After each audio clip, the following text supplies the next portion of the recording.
माननीय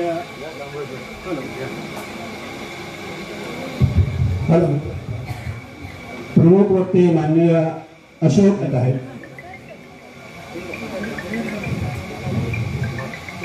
विजय कांबळे सर यांनी देखील पुष्पमालिका अर्पण केलेली आहे। अशा प्रकारे या कार्यक्रमाला उद्घाटन कार्यक्रमाला सुरुवात होत असताना प्रत्येकाने आपला कमी अधिक सहभाग दिलेला आहे। सर्वांना जय हिंद। आज आपण पुण्यामध्ये अनुसूचित जाती अनुसूचित जमाती यांच्या आरक्षणाच्या संदर्भात ही परिषद घेत आहोत। ही परिषद नावातच इतकी खतरनाक आहे की बऱ्याच तिथे बसलेल्या लोकांपैकी अनुसूचित या शब्द जाती जमाती संबंधित पलीकडचे असं एकूण चित्र दिसत आहे। आता हा परिषद घेण्यामागचं कारण काय? त्या परिषदेसाठी मागील 1 महिन्यापासून सतीश गायकवाड आमचे मित्र आहेत, त्याचबरोबर कांबळे सर आहेत, गायकवाड सर आहेत, भाई आहेत, या सर्वांनी एक विचार मांडला की गेल्या महिन्यात 1 ऑगस्ट 2024 रोजी सुप्रीम कोर्टाने जे अनुसूचित जातीच्या प्रवर्ग आहेत की ज्याला आपण सोप्या भाषेत दलित म्हणतो, संबंधासाठी दलित म्हणतो, या प्रवर्गामध्ये राज्य शासनाला सर्वात महत्त्वाचा आणि मुख्य हेतू असा आहे की जे भारतीय संविधान लागू झाल्यानंतर 1950 पासून ते 2024 पर्यंत या 75 वर्षाच्या कालावधीमध्ये बाबासाहेब आंबेडकर व सर्व महापुरुषांनी या देशातील दलित, आदिवासी, ओबीसी या घटकांना संवैधानिक न्याय मिळवून देण्यासाठी जे संविधानामध्ये तरतुदी केल्या होत्या, त्या तरतुदींचा संविधान लागू झाल्यापासून ताबडतोब कशा प्रकारे निष्फळ करता येईल, कशा प्रकारे संविधानाचे आपले अधिकार ते काढून घेता येईल, या इकडची व्यवस्था काम करीत आहे। तर नुकतंच आपण पाहत असाल की जे सुप्रीम कोर्टाने जजमेंट दिला, त्या जजमेंटच्या अनुषंगाने देशामध्ये जो बाबासाहेबांनी जे विखुरलेला समाज आहे, जे विखुरलेल्या समाजाला एक होण्यासाठी एक संविधानिक मार्गाने तुम्ही या देशामध्ये अल्पसंख्याक आहात, तुम्हाला जर न्याय हवा असेल, अत्याचार नको असतील, तर तुम्हाला एक व्हावं लागेल। एक होण्याची संधी म्हणून बाबासाहेबांनी सर्व जमातींना जे विखुरलेला समाज आहे, त्यांना अनटचेबल आहे, ज्यांना शिवलं की पाप लागतं, पाहिलं की पाप लागतं, दोन पाहिलं तरी पाप लागलं, असे जे लोक ज्यांना या देशाची व्यवस्था देत होती, त्या सर्व लोकांना स्वतःच्या सर्वांना स्वतःचं जीवन सुखकर राहावं यासाठी त्यांनी शेड्यूल कास्ट या अनुसूचित जातीमध्ये एकत्र करून काही आदिवासींना शेड्यूल ट्राइबल आणि एकत्र करून हे जे दलित, आदिवासी अजून दुसरा वर्ग ओबीसी त्यांना एकत्र करून की तुम्ही या देशात अल्पसंख्याक आहात, संविधानिक पद्धतीने कायद्याच्या मार्गाने बहुसंख्यक होऊन या देशामध्ये तुमचे अन्याय अत्याचार दूर करण्यामध्ये तुम्ही सक्षम व्हा। हा एक संविधानिक मार्गाने दिलेला जो आपल्याला राजा होण्याची संधी होती, त्या संधीला संविधान लागू होण्याच्या बरोबर 7-8 महिन्यापासून किनार पाडण्याचं इकडची व्यवस्था की जे जातीवादी व्यवस्था म्हणता येईल किंवा विषमतावादी व्यवस्था म्हणता येईल त्यांनी कामाला लागलेलं आहे। त्याचं उदाहरण पाहिलं आपण तर पहिलीच केस जे सुप्रीम कोर्टामध्ये गेली, चंपाकरण दोराराजे नावाची जी केस होती, त्या केसमध्ये आरक्षण जातीवादाने आरक्षण देणं हे घटनेच्या समतेच्या भावनेचं उल्लंघन करणारे असं म्हणून आरक्षण रद्द करण्याचं निर्णय सुप्रीम कोर्टाने 1951 साली दिला होता। त्यावर बाबासाहेब हयात होते। तमिळनाडूतील काही राजकारणी लोकांनी दबाव आणून बाबासाहेबांच्या हयातीमध्ये या देशामध्ये पहिली घटना दुरुस्ती केली। ती घटना दुरुस्ती म्हणजे या आरक्षण बदला संदर्भात आहे। त्यानंतर अनेक केसेस येऊन गेल्यात। घटनेच्या कलम 341 मध्ये जर एखादा एससी मध्ये ऍड करायचं असेल किंवा कमी करायचं असेल तर ते फक्त पार्लमेंटला अधिकार आहे, पार्लमेंट करू शकते, पार्लमेंटच्या दुसरं कोणी करू शकत नाही. असं असताना देखील या देशातले जे वेगवेगळे सरकार आहेत, शासन आहे, ते वारंवार वेळोवेळी त्यांच्या राजकीय हितासाठी एखाद्या जातीला खुश करण्यासाठी, दुसऱ्या जातीला नाराज करण्यासाठी अशा प्रकारे संविधानाशी खेळवाड करतात. एक पुस्तिका तयार केलेली आहे आणि ती पुस्तिका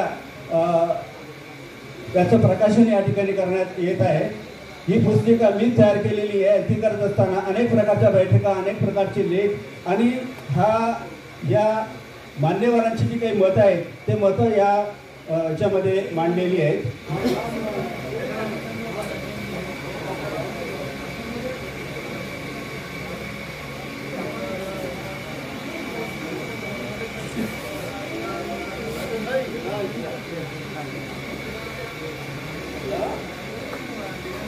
सर्वांना सविनय जय हिंद. आज या ठिकाणी पुन्हा एकदा 21 ऑगस्ट नंतर दुसऱ्यांदा सार्वजनिक भेट आपली सर्वांची होते आहे. बरेच मान्यवर या ठिकाणी उपस्थित आहेत, परंतु मी काही जास्त बोलत नाही. परंतु काही गोष्टी आपणाला माहिती असणं आवश्यक आहे. काहीतरी आपल्या अनकॉन्शियस माइंडमध्ये त्या गोष्टी असण्याची शक्यता आहे, परंतु त्या गोष्टी उजेडात येत नाही. म्हणूनसाठी मी या ठिकाणी काही गोष्टींवरच प्रकाश टाकणार आहे. या ठिकाणी की जो 1 ऑगस्ट 2024 रोजी हे काय सुप्रीम कोर्टाचं 7 न्यायाधीशांच्या अंतर्गत जो निर्णय झाला, तो निर्णय वास्तविक पाहता हा केंद्र सरकारच्या निर्देशनाने दिलेला आहे. कुठलाही टाळा केलेला नाही, कुठलीही माहिती मागवलेली नाही आणि तो निर्णय जो आहे तो देण्यात आला. आणि तो निर्णय जो आहे तो विधानसभेच्या इलेक्शन्सच्या तोंडावर देण्यात आला. आणि यामध्ये अनेक ठिकाणी भारतामध्ये जातीवाचक अशा लढाया सुरू आहेत. रिकामे टोकलीसाठी आपली सगळ्यांची भांडणं आहे. हा निर्णय शासनाच्या, केंद्र सरकारच्या निर्देशनाने दिलेला आहे. हा एक मुद्दा आहे. दुसरी गोष्ट अशी आहे की आपण ज्याला आरक्षण म्हणतो ते आरक्षण आहे का? वास्तविक पाहता हा जो जजमेंट आहे त्या जजमेंटच्या बाबतीमध्ये ही सर्व वकिलांची टीम, स्वतः भाई विवेक चव्हाण जे आहेत हे स्वतः ॲडव्होकेट आहेत, ॲडव्होकेटची सगळी टीम या ठिकाणी उपस्थित आहे. RK गायकवाड सारखे या ठिकाणी उपस्थित आहेत. आमचे मित्र आहेत, प्रशांत पगारे आहेत. हे सगळे त्याच्यावर विचार करतीलच, न्यायालयाच्या भाषेमध्ये विचार करतील. परंतु वास्तविक पाहता आरक्षण आहे का हे हा पहिला मुद्दा. आपण आरक्षण आरक्षण आरक्षण म्हणतो आणि ते त्याला भीक भीक भीक भीक म्हणतात. आणि भीक म्हणूनही आपण काही वेळेस स्वीकारतो. याला सॅबोटेज करता येतं का? याचं कंटेनमेंट करता येतं का? हा सगळ्यात महत्वाचा मुद्दा आहे. वारंवार या स्वातंत्र्याच्या लढाया होत असताना बाबासाहेब आंबेडकर म्हणतात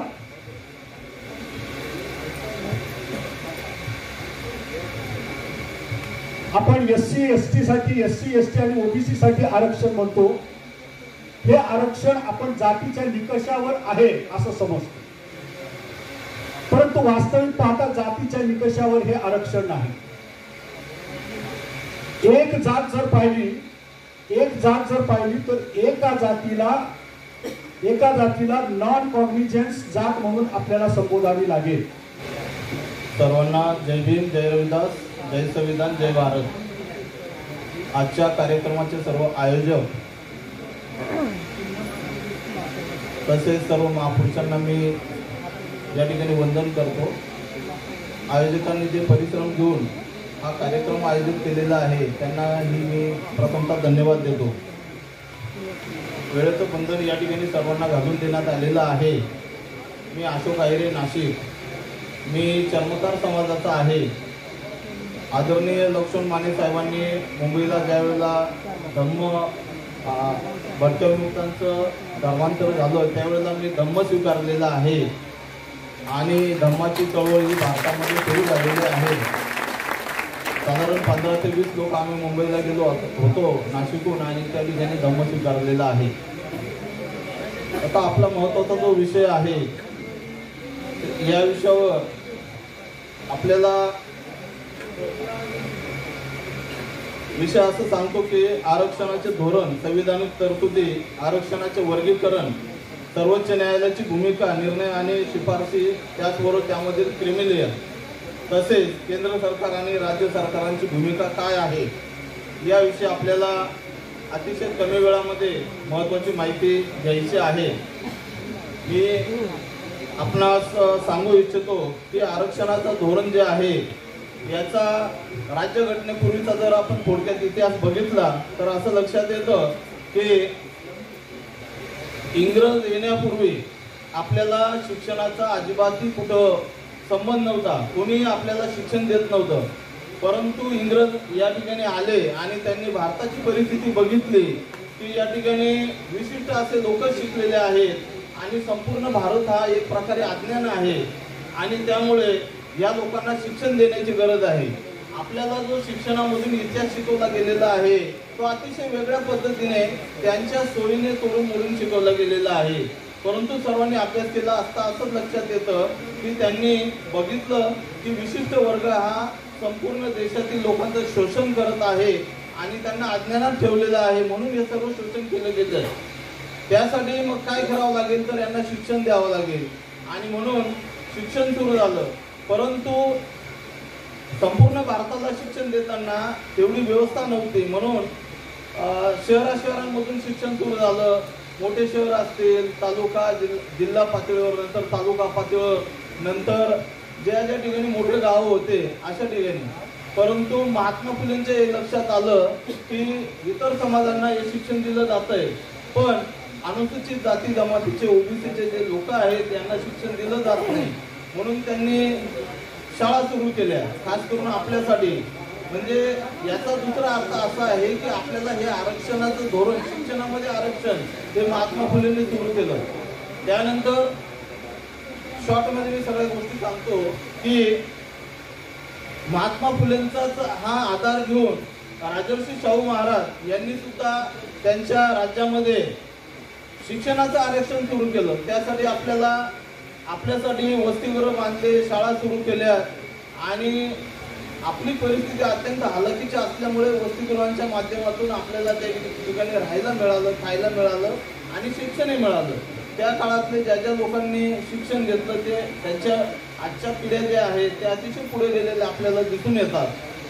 त्यानंतर ह्या ज्या चळवळी चालू होत्या या चळवळीमध्ये स्वातंत्र्य आपल्याला मिळालं आणि स्वातंत्र्यानंतर बाबासाहेब आंबेडकरांना आपली घटना लिहिण्याची संधी मिळाली आणि बाबासाहेबांचं आपण बघितलेलं आहे की आम्हाला आपल्या पूर्वजांना सर्वांनाच आरक्षण, हे अस्पृश्यतेचे चटके मिळालेले आहेत. सर्वांना जय भीम. विचारपीठावरील माननीय प्राध्यापक डॉक्टर माने सर, ॲडव्होकेट भाई Vivek Chavan sir, doctor Nitish Navsagare sir, Vijay Kamble sir, Prashant Pagare sir, Milind Tayde sir, Satish Gaikwad sir आणि आपण इथे जमलेले कांबळे, वाघमारे, गायकवाड, शिंदे सर्वजण या सगळ्यांचं आपलं सहर्ष स्वागत करतो. या कार्यक्रमाला मला बोलवल्याबद्दल सुरुवातीलाच मी आभार मानतो. माझं भाषणच 10 ते 15 मिनिटानंतर मूळ भाषण सुरुवात होत असतं आणि मला तर इतर 10 मिनिटात भाषण थांबवायला सांगितलेलं आहे म्हणून माझ्या पुढे मोठा पेज पडलेला आहे.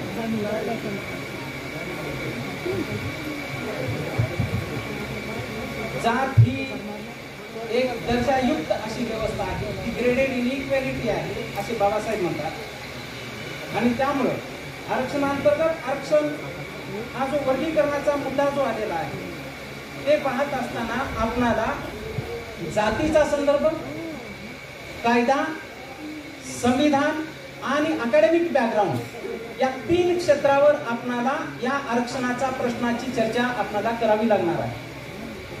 त्यामुळं फक्त कायद्याच्या बॅकग्राऊंडवर हा निकाल देण्यात आलेला आहे. त्यामुळे त्याची तपासणी वेगवेगळ्या ग्राउंडवर होऊ शकते आणि त्यावर आपली जीत होऊ शकते. आपलं जे आर्ग्युमेंट आहे ते त्यावर बिल्ड होऊ शकतं असं मला वाटतं. या विषयाची चर्चा मी अनेक वर्षापासून वाचत आलो आहे. चिन्ना राव यांचं एक पुस्तक आहे डिवायडिंग दलित्स नावाचं. त्यांनी भारतभरातील असे वेगवेगळ्या राज्यातील आरक्षणांतर्गत आरक्षणाविषयीच्या ज्या काही मागण्या आहेत, कायदेविषयक तरतुदी आहेत, त्याचा त्यांनी अभ्यास केला आणि त्या आधारावर त्यांनी सविस्तर अशी मांडणी केलेली आहे. प्राध्यापक सुखदेव थोरात सरांनी या विषयावरची अनेक वर्ष स्टॅटिस्टिकल डेटा गोळा करून त्यांनी त्या विषयाची मांडणी केलेली आहे. त्यामुळं आपल्याकडे या विषयावर स्टॅटिस्टिकल डेटाच्या पद्धतीने अभ्यास उपलब्ध आहे आणि त्याचप्रमाणे गुणात्मक पद्धतीचे पण अभ्यास आहे. Doctor KS. सिंग हे जनगणना आयुक्त होते, त्यावेळेस त्यांनी शेड्यूल्ड कास्ट आणि शेड्यूल्ड ट्राईब या विषयावरचे सविस्तर असे गुणात्मक डेटा आणि संख्यात्मक डेटा या दोन्हींना एकत्रित करून मांडणी केलेली आहे. त्यामुळं आपल्याकडे साहित्याचा अभाव नाही आहे, आपल्याकडे आधार आहे. आपण जे काही बोलतो त्याला काहीतरी आधार असला पाहिजे. तो आधार आपल्याकडे संशोधनातून उपलब्ध आहे. मुळामध्ये कायदेविषयक जी मांडणी या निकालाच्या संदर्भात सुप्रीम कोर्टाने केलेली आहे तीच अनेक वरवरच्या आधारावर त्यांनी मांडणी केलेली आहे. त्यामुळं आपण ही मांडणी करत असताना आपण हे लक्षात घेतलं पाहिजे की आपण आरक्षणांतर्गत आरक्षणाची चर्चा करत आहोत. परंतु मला इथं बसल्यानंतर असं वाटलं की या ठिकाणी आमच्या स्टेजवर पण काही स्त्रिया असायला पाहिजे होत्या. हे एक आमची पण एक कमतरता आहे. म्हणून आपली पण काय चूक आहे का, शासनाची पण काही चूक होते का त्यांच्या निकाल देताना? सगळ्यांच्या चुका होत असतात. त्यामुळे त्या चुका लक्षात घेऊन त्या वारंवार आपण दुरुस्ती करण्याचा जर प्रयत्न केला तर आपणाला या सामाजिक रचनेमध्ये बदल करता येऊ शकतं असं मला वाटतं. मार्जिनचा विचार करत असताना मार्जिन विदिन मार्जिन असे आपल्यामध्ये परिस्थिती असते. या विषयाचा अभ्यास कसा करायचा, कोणती मेथोडॉलॉजी वापरायची या विषयाच्या संदर्भामध्ये, एक्सक्लुजनच्या संदर्भामधून आपण पाहत आहोत. पण मूळ मुद्दा आहे की इथल्या एक्सप्लॉयटेशनचा मूळ संकल्पना एक्सप्लॉयटेशनची आहे. शोषण ही मुख्य संकल्पना आहे. आपलं शोषण होत असतं जातीच्या आधारावर, वर्गाच्या आधारावर, लिंगभावाच्या आधारावर.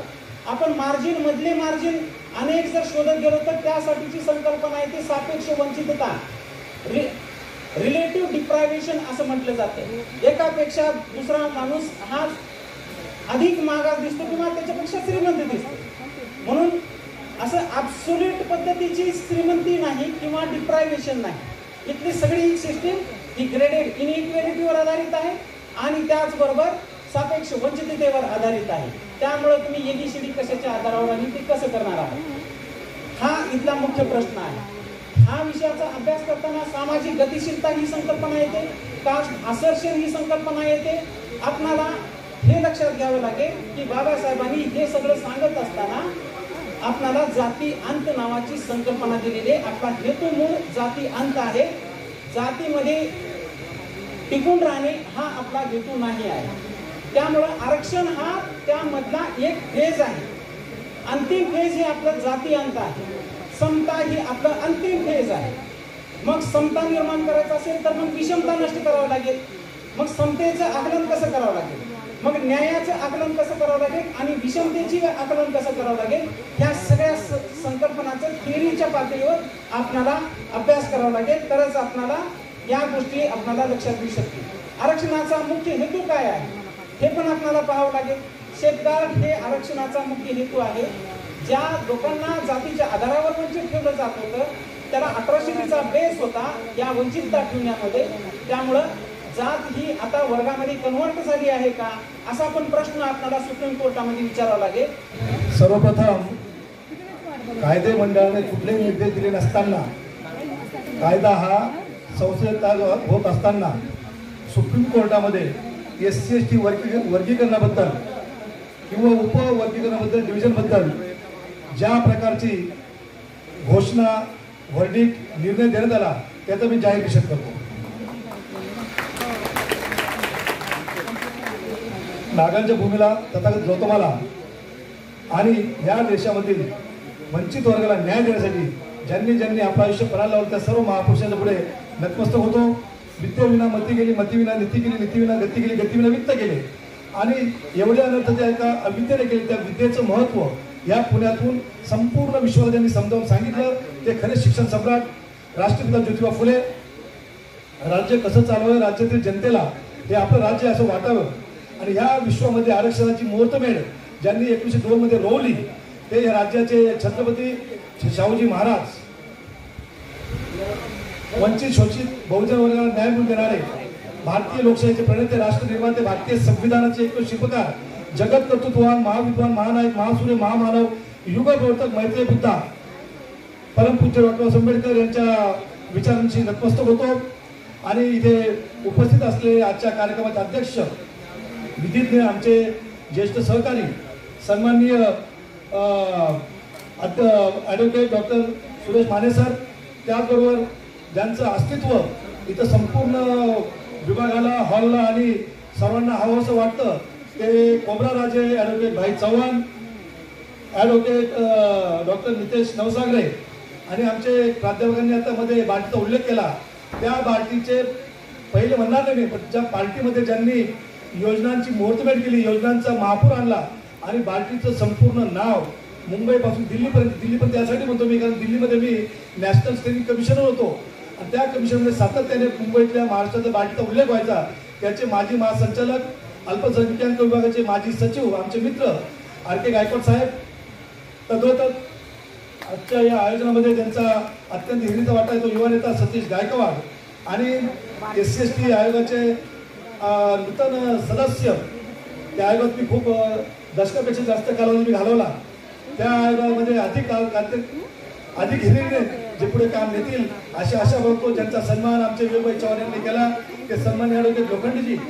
तद्वतच उपस्थित माझ्या सर्व भारतीय बंधू आणि भगिनींनो, 10 मिनिटाचा वेळ आहे, 8 मिनिटात करतो, चिंता करू नका आयोजक.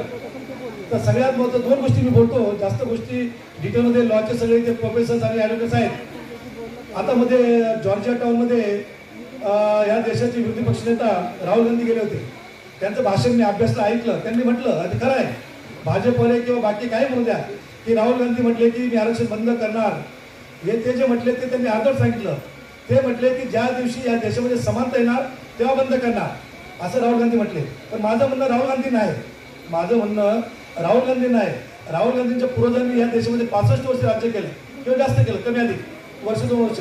राहुल गांधी असं का म्हटलं नाही की ह्या देशामध्ये जर आता सध्या असमानता आहे तर मग ती समानता आणण्यासाठी ह्या देशातील जल, जमीन आणि संपत्ती यांचा आम्ही समान वाटप करू, असं बोलू शकले असते. तुम्ही जेव्हा केव्हा असमानता नष्ट होईल तेव्हा तुम्ही आरक्षण बंद करणार अशी भाषा वापरतात. मग तुम्ही असं म्हणायला पाहिजे होतं ना की आता आमच्या नवसागर सांगत आहे संविधानाचं पुस्तक ते दाखवतात सगळ्यांना. माझे मित्र आहेत, राहुल गांधी माझे मित्र आहेत, फक्त मी विषयाशी निगडीत बोलतोय. तुम्ही संविधान दाखवता, त्या संविधानामध्ये बाबासाहेबांनी 15 कलम समतेचं दिलं. तुमचं म्हणणं समता झाली पाहिजे, आम्हाला आनंद आहे, तुम्ही आरक्षण बंद करा. पण आता सध्या असमानता आहे ना, मग असमानता आहे तर ह्या देशातील जल, जमीन, संपत्ती याचा समान वाटप तुम्ही करण्यात जाहीर का केलं नाही. दुसरी गोष्ट, तुम्ही जेव्हा म्हणतात की मला तुम्ही मतदान करा, ज्या अल्पसंख्याकांनी जेव्हा SC/ST लोकांना मतदान केलं मग त्यांना भय वाटावं असं जे उपवर्गीकरण झालं SC/ST डिव्हिजन, ते डिव्हिजन झाल्यानंतर तुम्ही या देशामध्ये मोर्चे, आंदोलन, भूमिका का नाही मांडली. तुम्ही इथे आरक्षणाची अंमलबजावणी करण्यासाठी जे आरक्षणातून लाभार्थी झाले, ज्यांनी फायदे घेतले, त्यातील फार कमी लोकांनी योगदान दिलेलं आहे. बाकीचं सगळं योगदान तुम्ही लोकांनी दिलेलं आहे. त्यामुळे मंडल कमिशनच्या वेळी OBC झोपलेले होते आणि आता SC/STच्या आरक्षणच्या वेळी SC/ST मधले हे जे लाभार्थी आहेत हे पुढे होऊन काही करतील किंवा त्याला काही जातीचा आधार देतील. जातीचा आधार हा फुले आंबेडकरी चळवळीमध्ये निकष होऊ शकत नाही. वैचारिक आधार एवढाच निकष होऊ शकतो. जरीही ते पूर्वाश्रमीचे कुणीतरी त्या चळवळीत मोठ्या संख्येने पुढे असतील म्हणून त्याचं श्रेय त्या विशिष्ट जातीला देता कामा नये. माझा मुद्दा इथे थांबवतो. त्यामुळे हे आरक्षण, हे उपवर्गीकरण थांबवण्याची जबाबदारी IAS, IPS, गायकवाड साहेबांचा उल्लेख झाला आता, विद्यापीठामध्ये असणारे प्राध्यापक, महाविद्यालयांमध्ये असणारे प्राध्यापक, मंत्रालयामध्ये मोठ्या खुर्चीवर गरम खुर्ची करणारे सगळे मोठे अधिकारी, तृतीय वर्गामध्ये काम करणारे कर्मचारी फार ताकदीने करतील हा भ्रम आहे. आणि म्हणून हे उपवर्गीकरण जर कोणाला थांबवायचं असेल तर ते तुम्हाला आणि मला, आमच्यासाठी आणि आमच्या पुढच्या पिढ्यांसाठी आताच तयार होणं गरजेचं आहे. तिसरा मुद्दा 2 मिनिटांमध्ये संपवण्याचा, तिसरा भाग 2 मिनिटांमध्ये संपवण्याचा प्रयत्न करतो.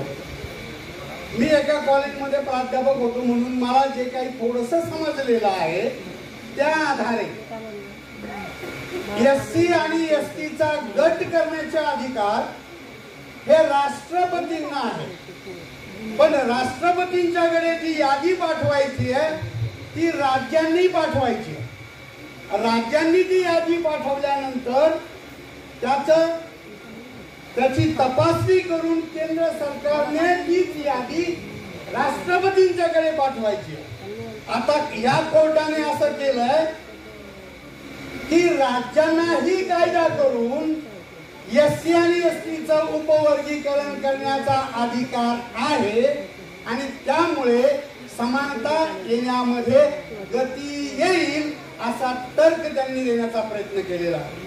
प्रश्न या ठिकाणी निर्माण झालेला आहे की मध्ये केंद्र सरकारने जी चाळण लावायची आहे, चिकित्सा करायची आहे, ती चिकित्सा करण्याची चाळण सुप्रीम कोर्टाने काढून टाकलेली आहे आणि म्हणून हा प्रश्न निर्माण झालेला आहे.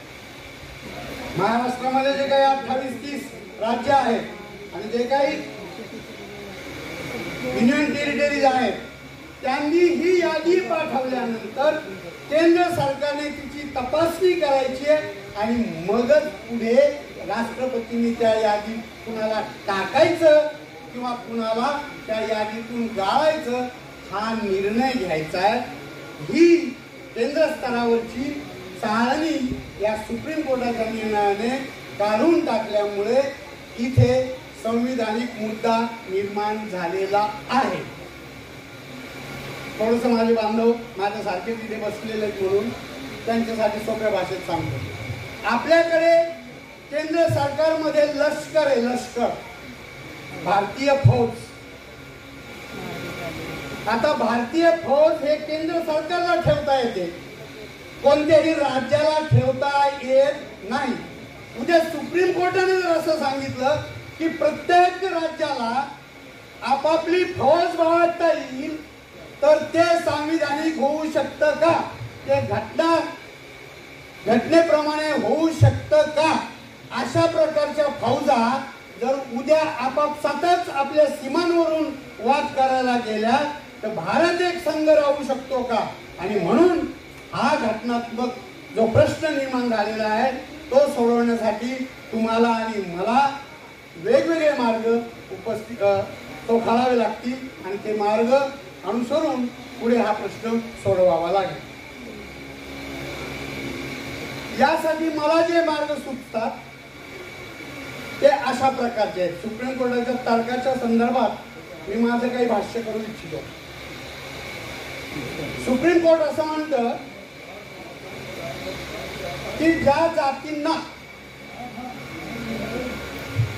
अनुसूचित जाती किंवा अनुसूचित जमातीतील ज्या जातींना आतापर्यंत आरक्षणाचा लाभ मिळालेला आहे त्यांचा एक गट करा आणि ज्यांना अजिबात मिळालेला नाही त्यांचा एक गट करा आणि मग ज्यांना अजिबात राखीव जागांचा फायदा मिळालेला नाही त्यांना प्राधान्याने राखीव जागा द्या किंवा त्यांचा अगट करा आणि त्यांच्यातल्या लोकांना प्राधान्य द्या.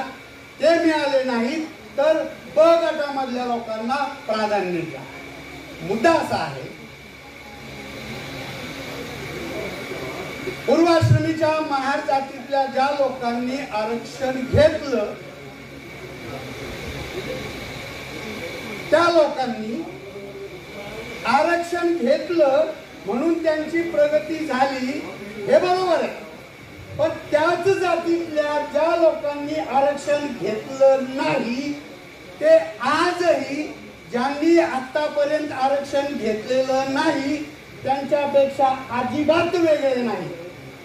आणि म्हणून सुप्रीम कोर्टाने इथे तर्क देताना ज्यांनी आरक्षणाचा लाभ घेतला त्यांचा एक गट करा आणि ज्यांना आरक्षणाचा अजिबात लाभ मिळालेला नाही त्यांचा दुसरा गट करा, अशी उपाययोजना सुचवायला हवी होती.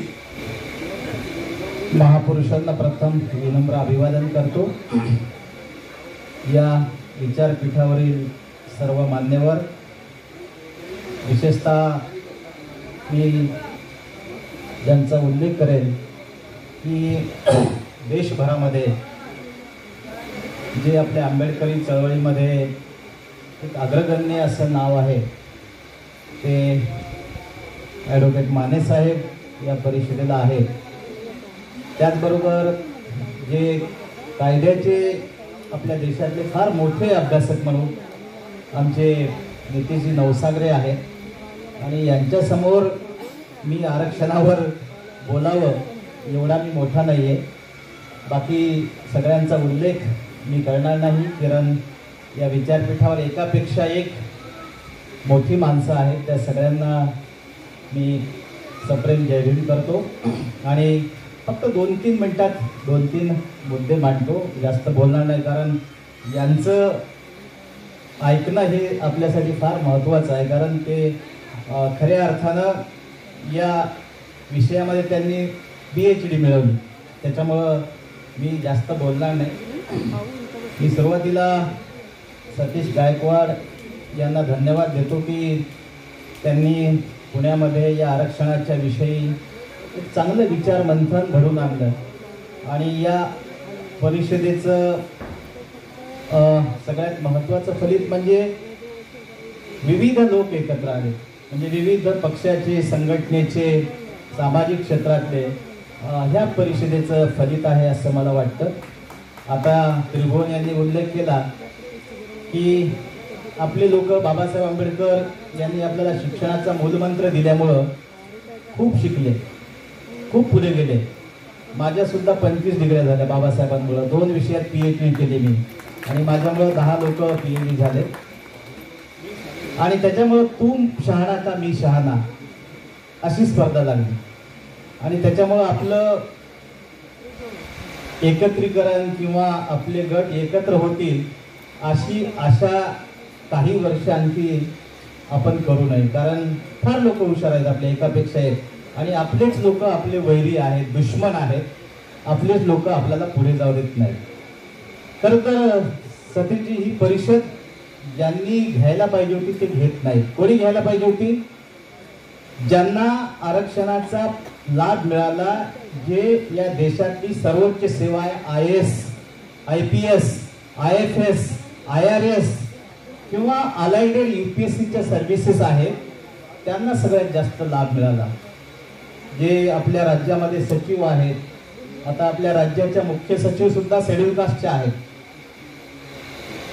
हे अधिकारी कधीही तुम्हाला या आरक्षणाच्या लढाईमध्ये, संविधानाच्या लढाईमध्ये, सामाजिक लढाईमध्ये, आर्थिक लढाईमध्ये राजकीय मार्गदर्शन करण्याच्या भूमिकेत कधीच दिसत नाही. ही फार शोकांतिक आहे. खरं तर त्या लोकांना आपण जरा बाहेर खेचलं पाहिजे. आता RK गायकवाड साहेब इथं IAS ऑफिसर आहेत. RK गायकवाड साहेब, रत्नाकर गायकवाड, हर्षदीप कांबळे असे 4-5 अधिकारी सोडले तर बाकीचे अधिकारी एकदम मशगूल आहेत, मस्तीमध्ये आहेत. मी यजदामध्ये अधिकाऱ्यांना ट्रेनिंग देतो, महाराष्ट्रातल्या सगळ्या, म्हणजे IAS, IPS सगळ्या अधिकाऱ्यांना, आणि सगळ्या अधिकाऱ्यांचा माझा संबंध येतो. मी काही अधिकाऱ्यांना भेटलो, काही असे विषय सांगितले. आम्ही एक मागे पुण्यामध्ये बरेच कार्यक्रम घेतो आम्ही. संविधानाचा वॉक फॉर संविधानला 10,000 लोक होते. आता यावर्षी पण घ्यायचं आहे आपल्याला 26 तारखेला. एका अधिकाऱ्याकडे गेलो, प्रधान सचिव लेवलच्या, आणि त्यांना सांगितलं की आम्हाला असा असा कार्यक्रम घ्यायचा. तर त्यांनी मान वर करून सुद्धा बघितलं नाही.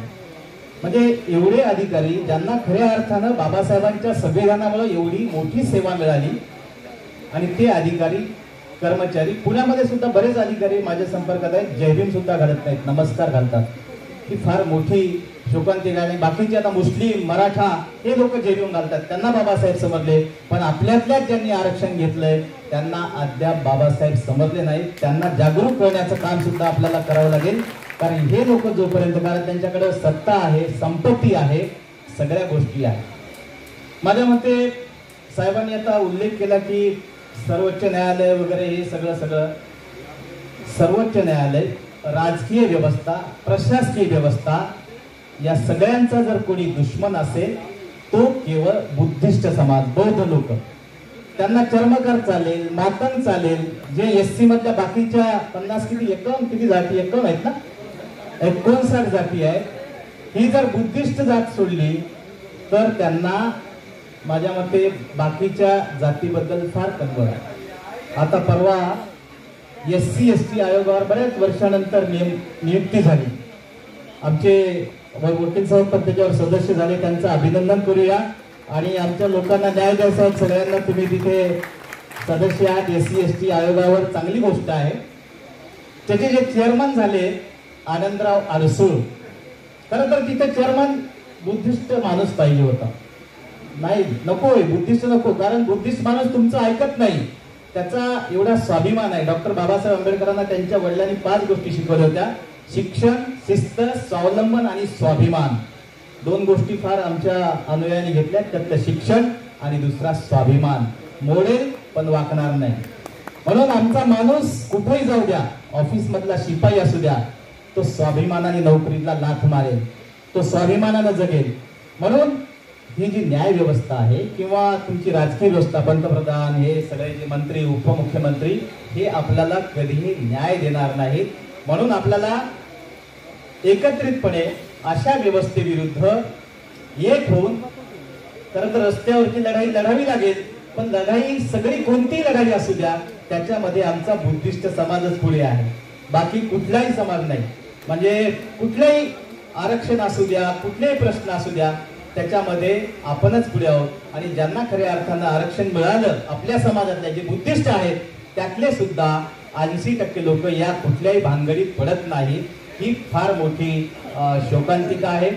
मी खरं तर जास्त बोलणार नाही. सर्वोच्च न्यायालयामध्ये च्या संदर्भातला मुद्दा आता काढला खरं तर, पण सर्वोच्च न्यायालयामध्ये आपले सुद्धा एक न्यायमूर्ती आहेत आणि त्यांच्याकडून बऱ्याच लोकांच्या अपेक्षा होत्या. खरं तर 2 आहेत. त्यांनी खरं तर या विषयाला न्याय द्यायला पाहिजे होता, पण सगळं आपलेच लोक आपला घात करतात याचे मला अनेक म्हणजे हे आलेले आहेत, अनुभव आलेले आहेत. त्याच्यामुळं त्यांच्याकडून किती अपेक्षा करायची हा आपल्या समोरचा प्रश्न आहे. माझ्या मते या अनुषंगानं हे विचार मंथन अत्यंत महत्त्वाचं आहे. माने साहेब आहेत, बाकी सगळी मंडळी आहे, या विषयाला आपणालाच पुढे न्यावं लागेल. आणि आपल्याला खऱ्या अर्थानं एक आणखी बघावं लागेल की आरक्षणामुळं खूप आपला फायदा झालेला आहे आणि ते आरक्षण गरजेचंच आहे. पण आजही खेड्यामध्ये, गावामध्ये आपली माणसं ज्यांच्या घरावरचं छप्पर निघालेलं नाही, ज्यांच्या मुलांनी शिक्षणाची म्हणजे अर्धवट सोडलेलं आहे, असे अनेक समाज आहेत. त्यांना कसं आरक्षण मिळेल, ते कसे मुख्य प्रवाहात येतील, यासाठी सुद्धा आपण विचारमंथन करावं. एवढं बोलतो आणि थांबतो. जय भीम. अनुसूचित जाती जमाती आरक्षण परिषदेचे आजचे सन्माननीय अध्यक्ष मान्य माने साहेब, विचार मंचावर उपस्थित असलेले सर्व विचार मांडणारे विचारवंत, उपस्थित सर्व बंधू आणि भगिनी, एक घोषणा आपण नेहमी देतो, हम सब हात वर करून, बौद्ध सोडून इतर कोण कोण आलंय त्यांनी फक्त हात वर करावा. Yes, very good sir. हे यश आहे आजच्या आरक्षण परिषदेचं. जरी 90% बौद्ध असले, पण 10% इथं इतर बौद्धही अनुसूचित जाती जमातीचे आलेले आहेत. त्यांनाही ह्या विषयाचं गांभीर्य आहे हे आपण लक्षात घेतलं पाहिजे. आणि म्हणून मी जास्ती वेळ घेणार नाही. मला त्यांनी 2 मिनिटाचा वेळ दिला, 1च मिनिट मी घेतो. पगारे सर, तुम्हाला आठवण करून देतो, 2006 मध्ये माझ्या अध्यक्षतेखाली याच विचारपीठावरती याच हॉलमध्ये आपण मंडल आयोगामध्ये ज्यावेळेस ओबीसीला आरक्षण मिळावं म्हणून सो कॉल्ड RSS ची गुंडगिरी चालू होती, आरक्षण नाही पाहिजे म्हणून आपण मोडीत काढण्याकरता इथं आरक्षण परिषद घेतली होती. आणि त्या आरक्षण परिषदेमध्ये मी प्रमुख व्यक्ती म्हणून यांना बोलवलं होतं, सुषमा अंधारेंना बोलवलं होतं आणि आत्ताचे काँग्रेसचे राज्यसभेचे खासदार हे देखील अंडोरे साहेब या ठिकाणी होते. ही लढाई खूप मोठी आहे. फक्त एक ब्रीद वाक्य ज्याच्यामध्ये सर्व सार येईल असं मला सांगावंसं वाटतं. ABCD डिवायडेशन झालं. Divide and rule, divide and rule ही नीती त्यांची आहे. आपण काय करायला पाहिजे, जे बाबासाहेबांनी केलं, युनाइट टू रूल. आणि म्हणून आपल्याला सगळ्यांना एकत्र घेऊन हा विषय मांडणी करून आपल्याला पुढे जावं लागेल. एवढंच या प्रसंगी बोलतो. बाकी अनेक वक्त्यांनी अनेक मुद्दे या ठिकाणी सांगितलेले आहे. मला कायदेशीर मुद्दे या ठिकाणी ऐकायचे, सामाजिक मुद्दे आपला प्रत्येक व्यक्ती इथे बसलेला सांगू शकतो, प्रत्येक व्यक्ती सांगू शकतो. पण कायदेशीर मुद्दे ऐकण्याकरता मी इथे आलेलो आहे. आणि आवर्जून सांगतो, इथे पक्ष भिक्ष काही नाही, इथे समाज आहे म्हणून तुम्ही आहात, तुम्ही आहात म्हणून तुम्हाला कुठेतरी मान्यता आहे. त्यामुळे समाज पहिला पाहिजे, कम्युनिटी फर्स्ट, नेशन फर्स्ट नाही. मी आवर्जून तिथे का बोलतो, कारण नेशन फर्स्ट ही वाक्य रचना अशी आहे की नेशन मध्ये जे डिवायडेशन झालेलं आहे, अरे त्याच्यामध्येच आमचं अस्तित्व हरपून गेलेलं आहे. म्हणून डिवाइड अँड रूलच्या ऐवजी युनाइट टू रूल एवढेच या प्रसंगी बोलतो. आणि मला बोलण्याची संधी दिली त्याबद्दल धन्यवाद. सर्वांना जय भीम. मला माहिती आहे बराच वेळ झाला आहे, आणखीन आपण माने सर, भाई चव्हाण यांना ऐकणार आहोत. अनेक मुद्द्यांवरती बरंचसं सखोल बोलणं झालं आहे, परंतु हा निवाडा काय आहे आणि त्याचे परिणाम आणि दुष्परिणाम काय होतील हे ते समजून घेणं या परिषदेचा खरा उद्देश आहे. 1 ऑगस्टला हा जो निवाडा आला त्यांनी 2 गोष्टी सांगितल्या, अनुसूचित जाती, अनुसूचित जनजाती, जमाती ह्यांच्यामध्ये वर्गीकरण करता येईल. दुसरं, अनुसूचित जाती, अनुसूचित जमाती यांना आरक्षण देत असताना क्रिमी लेअरचा क्रायटेरिया लावता येईल. आता हा निवड आल्यानंतर बराचसा गदारोळ झाला.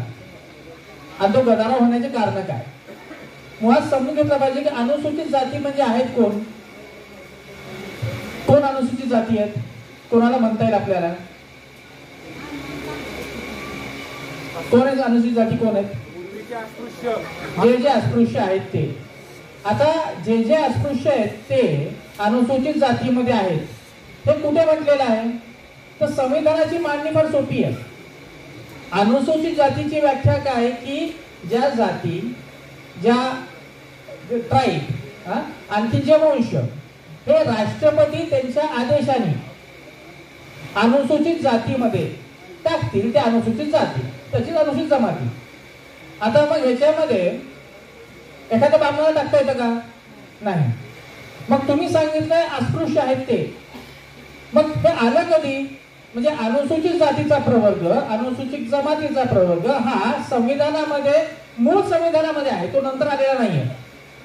आणि संविधानामध्ये येण्यापूर्वी भारत सरकारचा कायदा 1935 मध्ये सर्वात पहिल्यांदा या जातीचा प्रवर्ग बनला होता. आणि हा प्रवर्ग कशावरून बनला, तर 1919ला साऊथ बोर्ड कमिटी पुढे एक प्रकरण होतं की आपण जे डिप्रेस क्लास आहेत, पिसलेला वंचित वर्ग आहे, त्यांचा एक प्रवर्ग बनवू. मग तो कसा ठरवायचा, तर ते सांगितलं की ज्यांच्याशी बाकीचा हिंदू समाज अस्पृश्यता पाळतो. मग तुम्ही जे म्हणत की अस्पृश्य आहे ते 1919ला. आता 1919च्या साऊथ बोर्ड कमिटी पुढे बाबासाहेबांची साक्ष आहे आणि बाबासाहेब त्या साक्षीत म्हणतात की आम्ही हिंदू नाही आहोत. आणि बाबासाहेब काय सांगतात, ते बाबासाहेब म्हणतात आम्ही हिंदू नाही आहोत कारण की बाबांना आमच्या घरी पूजा घालत नाही, कारण की तुम्हाला आमचं हे चालत नाही. आणि त्यांनी बरेचसे सांगितले की त्याच्यामुळे आम्ही हिंदू नाही आहोत.